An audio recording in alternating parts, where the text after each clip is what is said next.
특집 세미나 간병의 축복, 이 시간 평화교회 최종인 목사님과 함께합니다.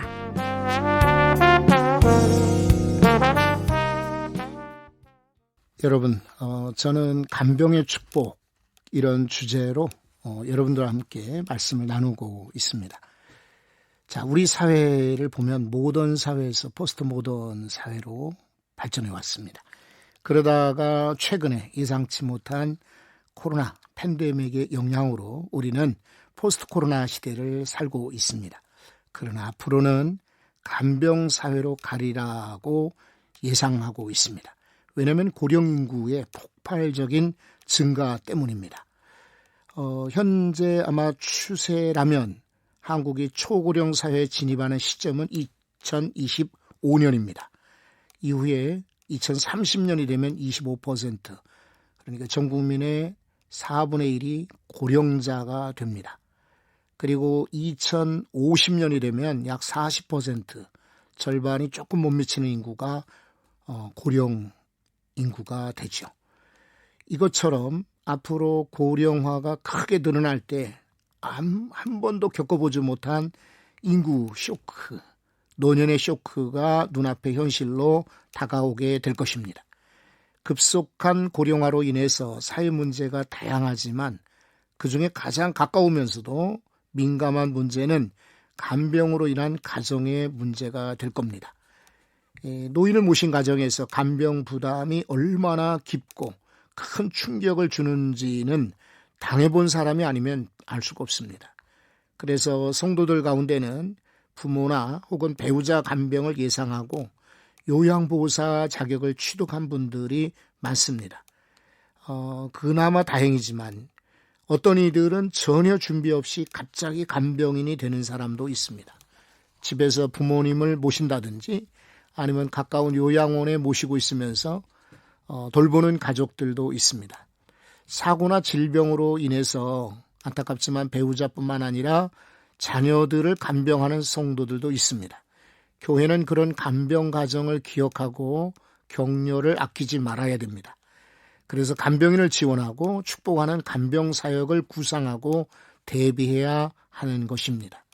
성도 여러분들은 간병 가정의 아픔을 나의 아픔으로 간주하고 필요한 것을 챙겨 주셔야 합니다. 머지않아 간병은 바로 우리 가정의 일이 되기 때문입니다. 그리고 간병 사역은 앞서가는 한두 교회가 시행할 일이 아니라 전국 교회, 모든 교회가 준비해야 됩니다. 그래서 저는 간병인 분들을 마음에 담고 이분들을 축복하기를 바랍니다. 그리고 성도들은 미리 간병 사회에 앞서 준비하는 것이 아마 지혜로울 줄 압니다. 목회자 여러분들은 당연히 목회는 돌봄이라고 여깁니다. 성경을 통해서 간병 사역을 가르쳐주고 조직하고 그룹을 만들어 간병인과 환자를 지원해 주어야 됩니다. 교회 미래를 위해서 돌봄 목회, 간병 목회는 아마 필수가 될 줄로 압니다. 자, 그렇다면은 사회적으로는 이 간병을 어떻게 볼 것인가 하는 것이 오늘의 주제가 됩니다. 이것을 일본 사람들은 간병 전쟁이라고도 불렀습니다. 일본은 우리보다 훨씬 더 지금 고령 인구가 많죠. 인구의 약 35%가 고령자이기 때문이죠. 그런데 그분들이 하는 말이 곧 우리 시대에도 우리나라에도 아마 다다를 그런 예정이라고 생각이 됩니다. 여러분, 이 가정에서 간병을 하다 보면 가족 갈등이 일어날 때가 많습니다. 현재도 많은 가정들이 부모나 배우자를 집에서 간병합니다. 그러다 보니까 간병하면서 온갖 어려움을 겪고 있습니다. 예를 들면 대부분 간병 가족들은 피로를 호소합니다. 건강 약화를 경험하기도 합니다. 체력 소진으로 지쳐가는 가족들도 많습니다. 심각한 경우는 불안이나 우울, 사회활동 제약으로 인해서 심리적으로 그리고 교회에 참여하지 못하기 때문에 영적 침체를 겪기도 합니다. 여러 번 언급이 되겠지만 때로는 간병을 책임지는 문제로 가족 간의 갈등이나 경제적 어려움으로 이어지기도 합니다. 한마디로 간병 가족은 총체적인 어려움을 경험하는 것입니다. 간병을 하다 보면 우울증에 빠지는 이들이 많습니다. 연구에 따르면 가족을 간병하는 사람 10명 중에 5명은 우울증 치료가 필요하다라고 합니다. 이것은 보통 사람보다 10배 이상 높은 비율입니다. 가족 간병인들의 정신건강에 관심을 두지 않으면 간병 살인 혹은 동반 자살 같은 극단적인 결과도 따라온다는 것이 전문가들의 우려입니다. 다른 조사를 보면 중환자 간병 가족들의 경우 67%가 우울 증상이 생겼다라고 했습니다. 그리고 43%는 우울 증상이 1년 넘도록 지속되었다라고 보고하고 있습니다. 간병을 하다 보면 범죄 사건도 많이 일어나게 됩니다. 최근 5년 동안 간병 살인을 조사해 보니까 실제 42건의 가해자 가운데 남편이 12건, 아들이 9건, 아내가 8건, 어머니가 5건, 형제가 4건, 딸이 2건, 아버지가 1건 등 거의 다 직계 가족이었습니다. 피해자의 절대 다수 약 70%는 60대 이상의 노인들이 차지하므로 급속한 고령화와 함께 간병 살인도 늘고 있다라고 확인이 되고 있습니다. 간병 스트레스는 아마 이 사회에서 많이 주목을 해야 될 것입니다. 간병 문제로 인한 사례들을 보면 돌봄의 사회적 역할, 정확하게는 간병을 전담하는 가족에 대한 지원 확대가 절실하다는 것을 깨닫게 됩니다. 간병 기간이 길어질수록 당연하겠지만 가족은 단순한 스트레스를 넘어 경제적, 사회적으로 고립되고 주변과 단절될 수밖에 없습니다. 간병에 지친 이들은 교회와도 단절되는 경우가 많습니다. 국가에서 사회복지 차원에서 간병 가족들을 더 지원하게 될 것을 예상하지만 여전히 복지 혜택에 미치지 못하는 가정들이 있습니다. 교회에서도 이런 가족 간병의 심각성을 알고 대처하자는 것입니다. 그래서 초고령 사회를 대비하며 간병 사역이 필요한 것입니다. 현재와 같은 우리나라의 열악한 간병 시스템을 개선해야 됩니다. 치매를 비롯해 그 중증 환자들의 간병을 개인의 자녀들의 효심에 의존해 해결하는 시대는 지나갔습니다. 정부에서도 적극적으로 나서서 중증 환자를 관리하고 가족 간병인의 부담을 덜어주어야 됩니다. 사회복지기관에서도 적극적으로 간병 문제 해결을 위한 프로그램들을 만들어 시행해야 될 것입니다. 실제로 여성가족부의 가족 실태 조사에 의하면 65세 이상 남성 중에서 65.8%가 아내에게 돌봄받는 것으로 나타났습니다. 여성 노인의 경우에는 며느리에게 의지하는 경우가 35%로 가장 많았고 그 다음 배우자로 약 30%입니다. 이외에도 아들이나 딸, 기타 친인척 등의 다양한 돌봄 형태가 조사되었지만 유무료 간호진에게 도움받는 경우는 채 5%도 미치지 못했습니다. 그래서 우리나라의 노인 부양은 전적으로 배우자나 자녀 등 가족에게 의존하고 있음을 보여주는 통계인 것입니다. 그러나 고령화가 진행될수록 이러한 가족 부양 시스템은 한계에 직면할 수밖에 없을 겁니다.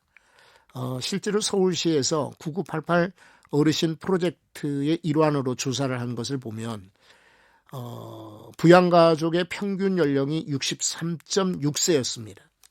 다시 말하면 자신도 돌봄을 받아야 되는 노인이 더 늙은 노인을 부양하는 노노 부양이 부담스러운 상황에 온 것입니다.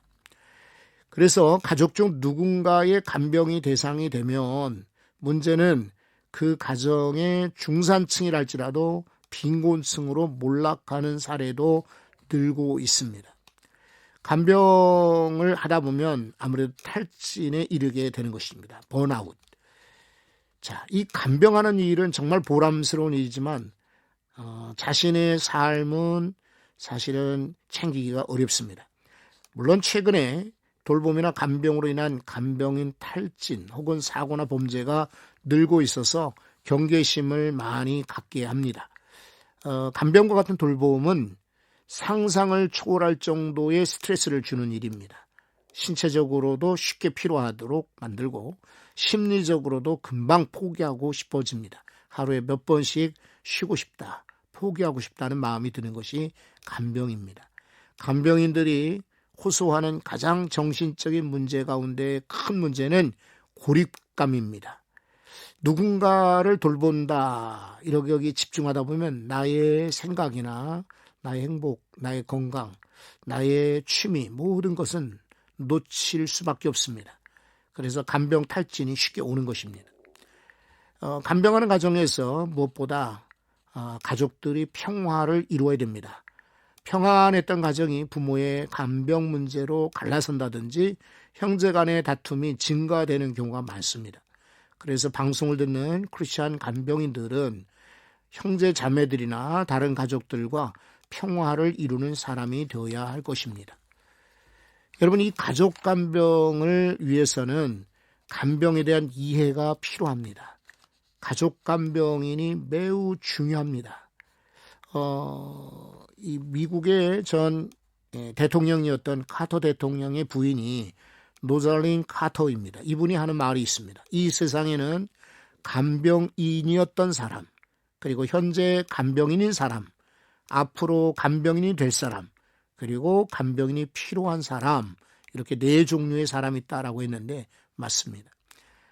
과거에 간병인이었던 사람은 아마 많지는 않겠죠. 그리고 현재 간병인인 사람도 그렇게 많지는 않을 것입니다. 그러나 앞으로 우리 사회는 간병인이 될 사람 혹은 간병인이 필요한 사람들이 대다수가 될 것입니다. 그래서 가족 간병이 매우 필요합니다. 이 가족 간병은 다른 사람을 간호하거나 지원하고 돌보는 사람 말하겠죠. 그런데 우리 가족은 누가 책임을 질까요? 사회적으로도 물론 도움을 받을 수 있지만 최종적인 결정이나 마지막 시간은 우리 가족들이 책임질 수밖에 없습니다. 통계에 따르면 4명 중에 1명은 어느 시점에서 간병인이 될 것입니다. 가족 간병인은 연로한 부모나 배우자의 정서적, 신체적 필요를 돌볼 책임자를 말합니다. 어떤 가족 간병인은 일시적인 사고로 잠깐 동안 돌봄을 하는 임시 간병인도 있습니다. 그러나 어떤 경우에는 이제 자연스러운 노년 현상으로 인해서 오랫동안 간병의 일을 감당해야 될 가족들도 많은 것입니다. 이런 가족 간병인들이 겪는 문제가 있습니다. 어떤 문제인고 하면은 첫째는 시간이 부족한 것입니다. 간병인은 자신을 위한 시간 그리고 환자를 위한 시간들이 매우 부족하다는 것을 자주 느끼게 됩니다. 그리고 두 번째 문제는 감정적 혹은 신체적인 스트레스를 경험하는 것입니다. 간병인 가운데 22%는 간병 때문에 건강이 악화되었다라고 말하고 있습니다.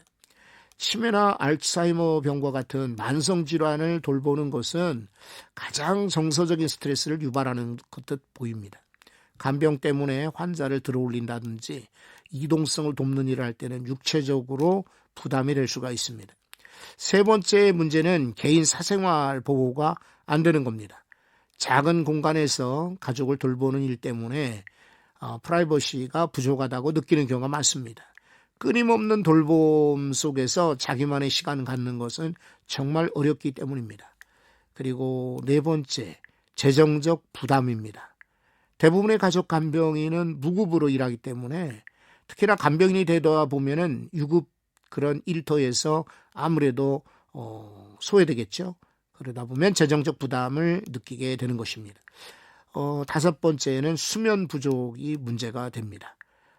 환자의 경우는 수면, 깨어남의 주기가 뒤섞입니다. 그래서 돌보다 보면 역시 가족들도 이미 이 수면이 엄청나게 부족하다 호소하게 됩니다. 그러나 이 문제는 이런 아픔, 고통이 있을지라도 문제가 있어도 누구에게 호소한다든지 도움을 요청할 사람이 없다는 것, 그리고 간병이 끝이 없이 길어진다는 것이 문제입니다. 그렇다면 이 가족 간병이 다 힘들고 어렵고 우리가 피해야 될 것이냐? 그렇지만은 않습니다. 통계에 의하면은 높은 수준의 스트레스나 앞에 언급한 많은 문제나 희생이 있음에도 불구하고 가족 간병인들의 경우에는 10명 중에 8명은 간병하다가 참 많은 좋은 경험, 은혜의 경험, 그리고 사랑의 경험들, 높은 자존감이나 성취감이나 기쁨을 느꼈다고도 보고합니다. 과거에는 부모님을 모시고 함께 살 걸 전혀 예상하지 못했는데 간병을 시작하면서 함께 살면서 부모 세대와 자녀 세대가 함께 올리는 이런 삶이 가족들에게 행복과 보람을 준다. 이렇게 보고하고 있습니다. 그래서 가족 간병은 어렵고 힘들지만 때로는 도전적이고 보람 있는 부분이기도 합니다. 가족 간병에는 상식으로만 아니 되고 기술도 필요합니다. 물론 예전에는 연장자를 존중한다, 부모를 부양한다 당연히 여겼고 그냥 습관적으로 그렇게 도왔지만 앞으로는 좀 더 과학적이고 기술적인 그런 간병 도구들을 아마 사용해야 될 것입니다. 여러분 간병을 이야기하다 보면 놓치기 쉬운 것이 있는데 그중에 또 하나가 정신질환을 가진 가족을 돌보는 간병인들입니다. 이거 많이들 우리가 간과하고 있습니다. 성도들을 포함한 대다수 가정들을 한번 보십시오. 문제 없는 가족들이 없습니다. 그중에 가장 큰 어려운 문제 중에 하나가 정신질환을 갖고 있는 가족이 있는 경우입니다. 물론 흔치는 않겠지만 정신분열증이나 조울증이나 자폐증이나 정신병 등을 돌반한 간질 같은 다양한 정신질환을 가진 친척들, 친지들이 있습니다. 우리 가정에 다른 질환을 겪는 가족 간병도 어렵지만 정신질환 환자를 돌보는 가족은 더 심각한 심리 사회적 문제를 유발할 수가 있습니다. 예를 들면 24시간 지켜보는 것입니다. 누구보다도 이 정신질환 환자의 경우는 응급 상황이 자주 발생합니다. 낮 시간뿐만 아니라 밤에도요. 망상이나 환각, 부적절한 행동, 때로는 폭력과 같은 긴급한 상황에 대처하려면 길고 복잡하고 고통스러운 시간이 필요할 수가 있습니다. 과중한 부담을 가진 간병인은 아무래도 다른 간병인보다 효과적인 대처 전략을 사용하기 어렵기 때문에 아마 그들은 다른 간병인들보다 신체적으로 정신적으로 건강 문제를 더 아파하고 호소하게 될 것입니다. 재정적 고통도 심각합니다. 정신질환의 경우는 치료나 회복에 상당한 시간이 들어가기 때문에 간병에 들어가는 재정적 비용이 상당합니다. 아시다시피 돌봄자, 간병자들은 대부분의 시간을 환자를 돌보는 데 사용하기 때문에 돈을 벌기 위해서 일하는 시간이 제한적이거나 거의 일을 중단해야 됩니다. 제한된 근무 시간으로 번 돈이랄지라도 대부분 병원을 오고 간다든지 약을 구입하거나 환자를 위한 보호장구 구입이라든지 일상에 필요한 위생용품 등 간병에 들어가는 많은 비용 대기에는 한정적입니다. 그래서 재정적 부족으로 이분들이 매우 한탄을 하게 되는 것입니다. 저는 간병가족들, 특히 정신질환 가족을 돌보는 간병가족들의 경우에 가족 기능이 붕괴되는 가정들을 마음 아파지만 많이 지켜본 적이 있습니다. 정신질환자 간병을 가족화하는 일은 외부에 맡기기 쉽지 않습니다. 그래서 전적인 가족의 희생이 요구됩니다. 가족 기능이라는 것은 가족들이 내적 혹은 외적인 어려움에도 불구하고 일상적인 활동을 계속할 수 있는 능력일 것입니다. 그러나 가정에 정신질환자가 있다면 일상생활에 장애를 받을 수밖에 없습니다. 정신질환자들의 가족은 환자를 돌보고 다른 가족 구성원의 생활이나 마음까지 챙겨야 되는 다양한 역할을 수행하게 됩니다. 여러분, 이 장애를 갖대 특히 정신질환 장애를 가진 이들의 가족들은 가정화합이 참 쉽지 않습니다. 환자 때문에 힘들어도 일어설 수 있는 회복 탄력성이라고 말하죠. 이런 것들이 쉽게 일어나지 않습니다. 금방 무너지기 쉬운 것입니다. 정신질환 환자가 가족인 경우에 그들의 파괴적인 행동, 태도 이런 것들 보면 이 가족 구성원들이 매우 쉽지 않은 그런 상황에 이르게 됩니다. 환자의 파괴적인 행동은 간병인뿐만 아니라 남은 가족들에게도 많은 고통을 줍니다. 이런 어려울 때에도 간병하는 부모나 형제가 오롯이 그 책임을 져야 되기 때문에 외부로 외출하거나 따로 시간 내기도 쉽지 않습니다. 만약에 환자의 통제가 되지 않는 행동을 바라본다면 가족으로는 매우 힘이 들 겁니다. 가족 정신질환 환자를 돌볼 때의 가장 큰 걱정은 아마 환자의 안전일 것입니다. 정신분열증을 앓는 환자의 경우는 다른 사람이나 간병 가족을 공격하는 경우가 있습니다. 환자가 약을 복용하지 않을 때는 더 공격적이고 폭력적일 수가 있습니다. 적절한 이런 관리나 적절한 대처는 환자 당사자뿐만 아니라 간병인의 안전에도 매우 중요합니다. 그래서 정신질환이 있는 사람들 위한 가족 간병은 다른 기관에 맡기는 것보다는 물론 장점이 있지만 가족들에게는 여러 가지 사회심리적 문제를 안겨주는 것입니다. 어떨까요? 이웃과의 갈등도 종종 발생하게 됩니다. 사회적인 편견이나 차별로 인해서 정신질환자 환자를 둔 이들은 배제나 격리를 경험하고 살아가고 있는 이들이 대다수입니다. 그런 정신질환자 가족 간병인들은 희망이나 격려의 수단으로 종교적 지원을 기대해야 합니다. 영적 지원이죠. 이 간병인의 영적 지원, 이들의 마음속에 평화를 주고 간병 생활을 견디는 데 매우 도움이 많이 될 것입니다. 여러분, 이제 저는 이 노인을 위한 과연 돌봄 장소를 어디로 정하면 좋을 것인가, 이 부분을 말씀을 드리고 싶습니다. 노인들, 이분들은 늙어서 지내는 곳이 집이면 좋겠다. 공통적인 희망입니다. 교회 안의 연장자들에게도 자주 듣는 기도 제목이고 소원이기도 합니다. 나는 늙어도 내 집에 머물고 싶다.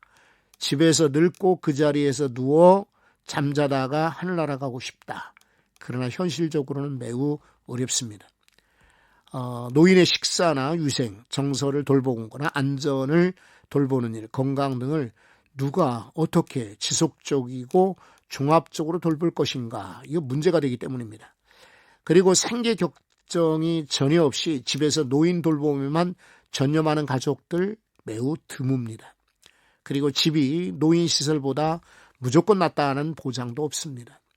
많은 노인 가정들은 열악한 주거 환경에 놓여 있고 또 경제 사회적 자본이 빈약한 노인들에게 집이 안식처라기보다는 고립된 장소일 수도 있습니다. 그래서 돌봄 장소를 잘 골라야 되는데 문제는 예를 들어서 지금 70 후반, 80대 노인의 경우를 한번 상상을 해보십시오. 평생 동안 온돌방, 낮은 곳에서 지내왔던 노인이 어느 날 병원에 들어가서 침대 위에서 지내야 된다. 이거 참 낯선 환경 때문에, 불편함 때문에 잠을 이루기가 어렵습니다.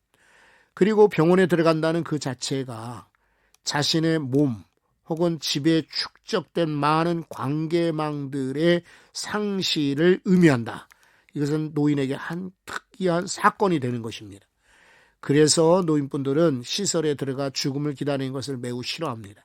환자가 되어 누구나 똑같이 표준화된 지침에 따라 운영되는 병원이나 요양원이 아니라 내 몸과 마음이 편안한 집, 그리고 언제나 가족들과 환경들과 친숙한 관계가 이루어지는 곳, 이런 곳을 선호하는 것은 노인들에게 당연한 마음일 것입니다. 그러니까 노인이 되어서 최고로 지낼 수 있는 장소는 자신의 집입니다. 여전히 살던 집에서 요양받으며 죽으면 좋겠다. 이것이 aging in place라고도 합니다. 노년에도 여전히 자기 집에 머무는 것. 그렇다면 미리 아마 계획을 세워야 할 것입니다. 아무리 장기 계획을 세운다 할지라도 건강이 더 나빠지고 돌볼 사람이 없다면 늙어서 지낼 곳을 새로 찾아야 될 겁니다. 이런 경우에 사랑하는 부모를 위해서 어떤 장소가 좋을지를 결정을 자녀들이 해야 될 것입니다. 가족들이요. 자, 우선 노인 돌봄의 장소는 재택간병이 있습니다. 지금까지 말씀드린 것처럼 노인분들이 가장 선호하는 장소이기도 합니다. 그리고 많은 가족들과 자녀들을 쉽게 만날 수 있는 장소이기도 하죠. 그 다음에 잠깐 동안 낮 시간에 혹은 야간에 몇 시간씩 그 주간보호센터를 활용하는 것도 아마 도움이 될 겁니다. 그 시간 동안 간병하는 가족들은 부모가 안전한 곳에 있음이 안심이 되고 간병 의무에서 벗어나 휴식을 제공받을 수 있기 때문입니다. 만약 교회가 이런 주간보호센터를 운영하는 곳이 있다면 영적 프로그램들이 포함되어 있기 때문에 노인 성도들에게 매우 유익하겠죠. 또 노인분들이 집 밖으로 나가서 정신적, 사회적 자극을 받을 수 있는 기회이기 때문에 저는 적극적으로 추천하고 싶습니다. 시니어 아파트가 있습니다. 사실은 우리나라에 그렇게 많은 곳은 아니지만 앞으로 많아지리라고 예상이 됩니다. 시니어 아파트에는 노인들을 위한 보안이나 편의시설, 사교 행사들이 제공됩니다. 장점이 있죠. 유지보수가 필요 없습니다. 그리고 주변에 커뮤니티 시설이 있다면 편리하게 이용할 수가 있습니다. 노인 생활을 지원하는 커뮤니티는 매일같이 바뀌는 프로그램으로 일정을 제공하기도 합니다. 그리고 같은 시니어 아파트 건물 안에 같은 연령층의 이웃들이 있기 때문에 관심사가 많은 사람들을 만날 수가 있습니다. 노인 아파트에는 안팎으로 안전장치가 잘 되는 경우가 많습니다. 그래서 주택을 소유하는 것보다 비용이 저렴할 수 있습니다. 그리고 간병인들이 집에 찾아와 생활 지원하는 것, 이것도 우리는 감사하게 여겨야 됩니다.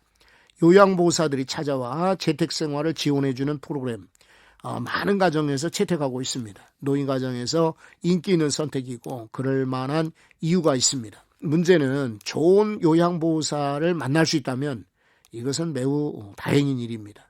그리고 요양보호사들 가운데 상당수가 기독교인들입니다. 그들이 기독교 정신으로 가족들을 돌봐준다면 금삼첨화일 것입니다. 어떤 이들의 경우는 24시간 서비스, 세탁 혹은 산책, 식사 제공 등이 포함되지만 다 해당되는 것은 아닙니다. 요양보호사를 잘 만나게 되면은 우리 사랑하는 가족이 세심하고 전문적인 보살핌을 받는 동시에 사회적, 정신적, 정서적 필요를 충족하고 있을 수 있다. 그렇기 때문에 가족들은 요양보호사를 잘 고르도록 신중하게 선택을 해야 됩니다. 요양원은 어떨까요? 이제 많은 분들이 노인분들을 요양원으로 많이 모셔가고 있습니다. 요양원은 일반적으로 병원 외부에서 노인을 위한 적절한 수준의 치료를 제공하는 그런 시설입니다. 요양원에서 어른들은 침대에 오르내리는데 도움 주기도, 식사나 목욕이나 옷을 갈아입는 데 도움을 주는 보호관리를 제공하게 됩니다. 일부 요양원들은 상당히 높은 수준의 의료 서비스를 제공할 수도 있습니다. 면허가 있는 의사가 환자의 치료를 감독한다든지 간호사나 기타 의료 전문가가 현장에 상주한다는 것도 매우 큰 이점이 될 겁니다. 이런 분들 가운데 경험 있는 자격자들의 간호 서비스를 제공받을 수 있고 혹은 작업치료사, 물리치료사와 같은 의료 전문가들의 도움도 받을 수가 있습니다. 그러니까 요양원 시설은 주택에서는 절대 어려운 의료 서비스나 치료를 현장에서 제공받는다. 이런 이점으로 인구가 고령화됨에 따라 더 많은 사람들이 자신이나 연로한 가족들을 부모님들을 요양원으로 옮길 가능성이 높습니다. 요양원에 대해서 미리 잘 찾아보고 대처를 하면은 아마 환자분에게나 가족에게 적합한 결정을 내릴 수 있을 겁니다. 막연한 뉴스에 소개되는 요양원에 대한 불안감을 지우고 마음을 열어 요양원 시설을 이용하는 것도 노인 당사자에게는 좋은 선택이 될 수가 있습니다. 여러분, 가족 간병은 쉬운 일은 아닙니다. 그러나 저와 함께 찬찬히 가족 간병의 축복에 대해서 나누다 보면은 아마 이 일이 쉽게 와 닿을지 모르겠습니다. 다음 시간에 이제 가족들의 지원에 대해서 한 번 더 말씀을 나누도록 하겠습니다. 지금까지 간병의 축복 세미나 평화교회 최종인 목사님과 함께했습니다. 이 시간 방송된 내용을 다시 듣기 원하시는 분들은 샵 1069번 50원의 문자로 세미나라고 보내주시면 다시 듣기 링크를 전송해 드립니다. 주 안에서 평안한 오후 시간 보내시길 소망합니다.